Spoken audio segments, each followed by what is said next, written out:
नमस्कार दोस्तों, आपका स्वागत है। आज हम प्रश्नावली 8.1 का प्रश्न क्रमांक 9 हल करेंगे, जिसमें हमें दिया है कि त्रिभुज ABC में जिसका कोण B समकोण है। एक त्रिभुज दिया गया है जिसका कोण B जो है समकोण है। ये फिर बोल रहा है यदि tan A बराबर 1/√3 तो निम्न के मान ज्ञात कीजिए। यहाँ पर हमें दो सवाल दिए गए, इनके हमें मान ज्ञात करने हैं, जिसमें टेन हमारा जो है tan A 1/√3 है। तो इसको सबसे पहले हम लिखेंगे कि जो हमें दिया गया वह हम लिख लेते हैं।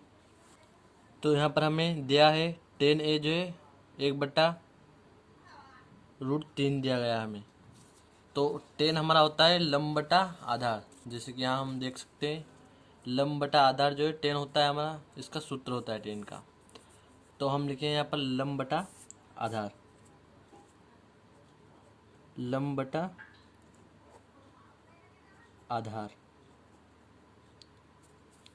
बराबर एक जो है हमारा लंब है और बटे में √3 यानी करनी 3 जो हमारा आधार है। अब हम इसको चित्र के माध्यम से समझते हैं। तो ये है हमारा यहाँ पर चित्र। टेन में ए जो है हमारा थीटा है, तो यहाँ पर हम इसको ए नाम देते हैं और यहाँ पर हम थीटा बनाते हैं।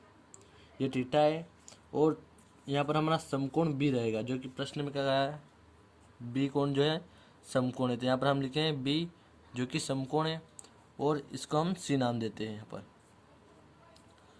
तो जैसे कि प्रश्न में हमें tan A दिया गया है, तो यहाँ पर हमारा थीटा बन रहा है। तो थीटा के सामने वाली भुजा जो है हमारी होती है लंब।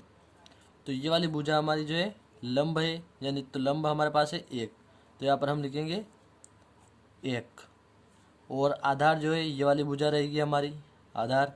तो आधार हमारे पास है √3 और समकोण के सामने की भुजा जो होती है हमारी कर्ण होती है, जो कि हमें अभी दी नहीं गई। इसको हम ज्ञात करेंगे पाइथागोरस प्रमेय से। तो यहाँ पर हमने लिखा समकोण त्रिभुज ABC में पाइथागोरस प्रमेय से, जिसका सूत्र होता है कर्ण का वर्ग बराबर लंब का वर्ग प्लस आधार का वर्ग। तो यहाँ पर हमारे पास कर्ण देखते हैं हम चित्र में। ये वाली भुजा जो है हमारे पास आप देख सकते हैं, ये वाली भुजा AC जो है हमारी कर्ण है। तो यहाँ पर हम लिखेंगे AC का वर्ग बराबर लंब हमारे पास ये वाली भुजा है, BC भुजा जो है हमारी लंब है। तो यहाँ पर हम लिखेंगे BC का वर्ग प्लस AB जो है हमारी आधार है। तो यहाँ पर हम लिखते हैं AB का वर्ग। तब हम इनके मान रख देते हैं। AC को अभी हमें ज्ञात करना है, तो इसको हम जो का त्यों लिखेंगे। AC का वर्ग बराबर BC यानी ये वाला, तो इसका मान है हमारे पास 1, तो 1 का वर्ग प्लस AB है √3, तो √3 का वर्ग हम यहाँ पर लगा देते हैं। अब हम आगे इसको हल करते हैं।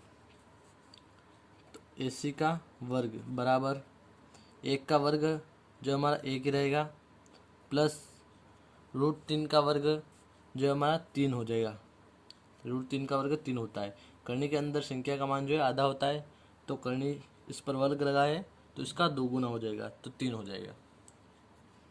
फिर AC का वर्ग बराबर 1 और 3 होता है हमारा 4, तो यहाँ पर हम लिखे हैं 4।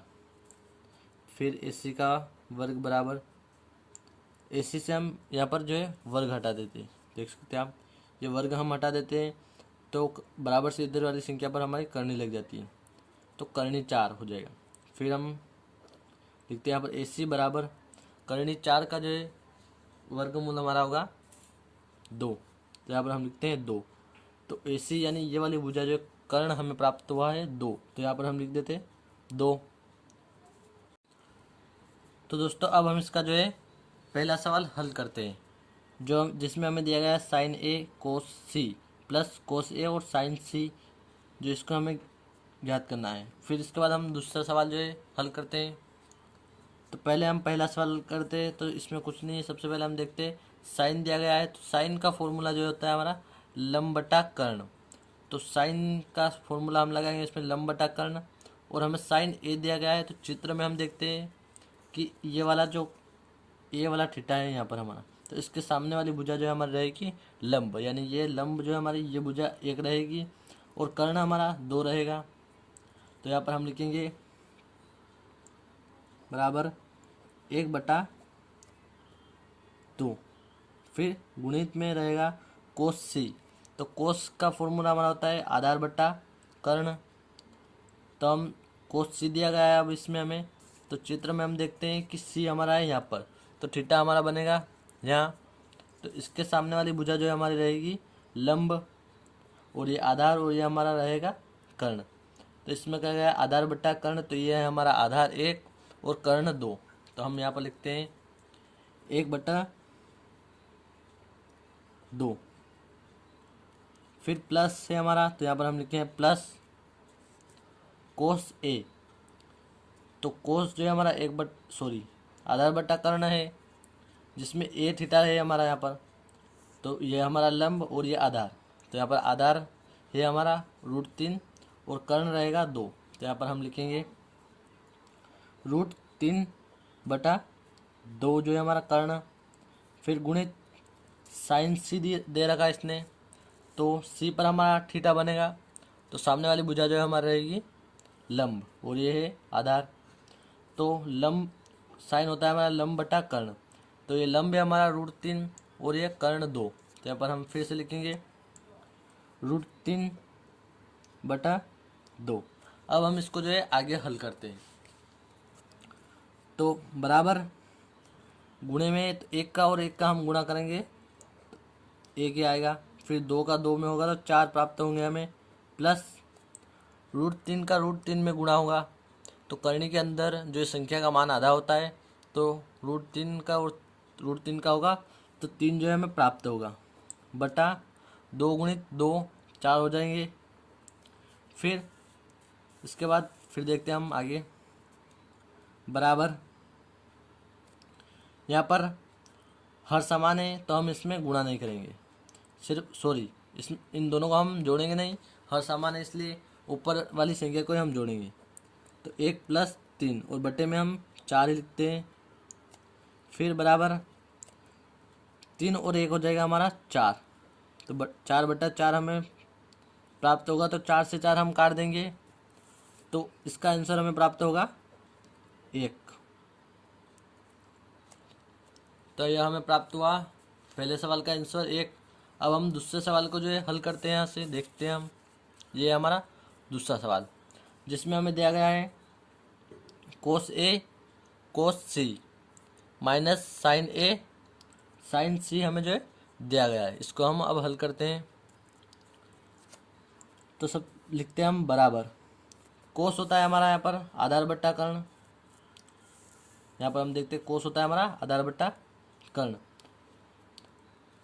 तो यहाँ पर थीटा है हमारा ए वाले, तो ये ए, तो ये लंब और ये आधार, तो आधार हमारा है 3 और कर्ण रहेगा 2, तो हम लिखते हैं यहाँ पर √3/2, फिर ये गुणित कोस सी, तो थीटा अब हमारा यहाँ पर बनेगा, तो ये लंब रहेगी ये वाली भुजा हमारी सामने वाली, और ये हमारा जो आधार रहेगा, तो यहाँ पर हम लिखेंगे 1 और कर्ण है 2, ये तो 1/2, फिर यहाँ पर है माइनस का चिन्ह, तो हम लगाएंगे माइनस का चिन्ह, फिर साइन आते, तो साइन है हमारा यहाँ पर लंब बटा कर्ण, तो साइन में हमें थीटा दिया गया है ए, तो हम देखते हैं यहाँ से ए थीटा से हमारा लंब रहेगा 1 और कर्ण 2, तो यहाँ पर हम लिखते हैं 1/2, फिर गुणित साइन सी दिया गया है, तो साइन सी से हमारा